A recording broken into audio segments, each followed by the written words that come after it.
So, hello everyone.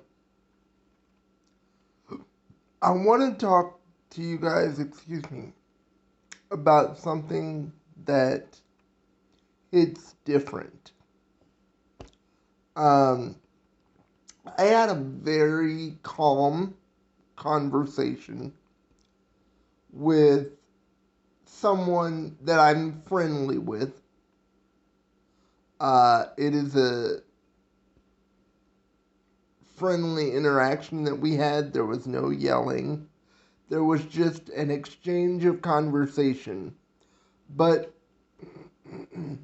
in that conversation, we started talking about uh, black people and our interaction with the police.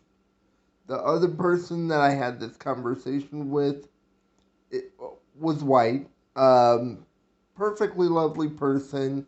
Again, no bad words were said, nothing was said that was bad. It was just an exchange of ideas. And during the course of my conversation, what I tried to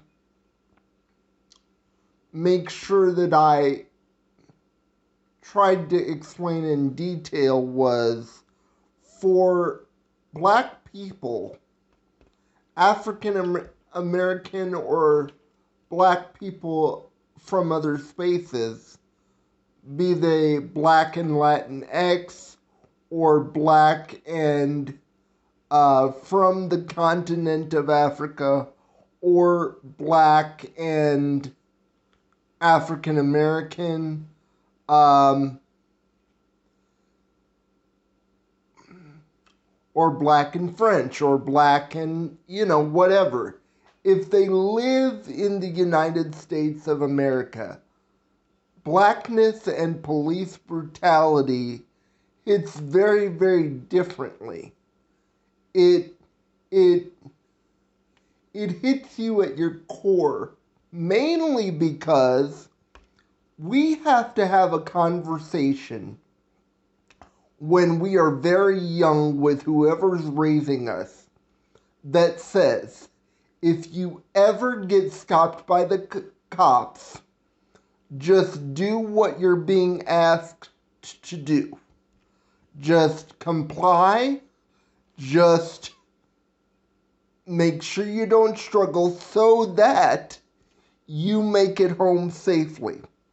Nothing wrong with that logic, unless we deal with the fact that there's already a fear that doing what you need to do isn't going to be enough to secure that you will get home safely. And that is what we need to contend with.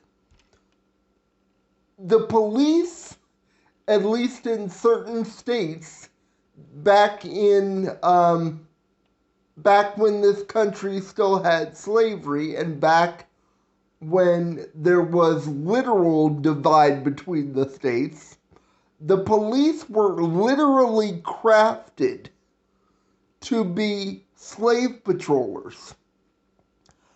Not saying that to add some sort of monologue on police as a whole, just using that as a fact. So when you have that as a framework for the mechanism that is policing, you are going to encounter something that hits very differently because the integral fear of the police and black people is already manifested in the very habitation of this space, which is named America from its inception and beginning. It is a perfectly fine argument to say just do what you need to do to get home.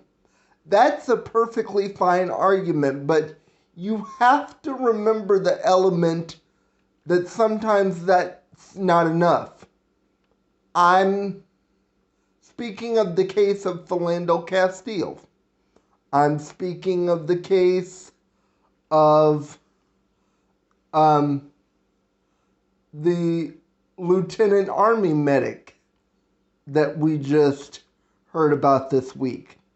I'm speaking of many other cases that they just did what they thought, what they were taught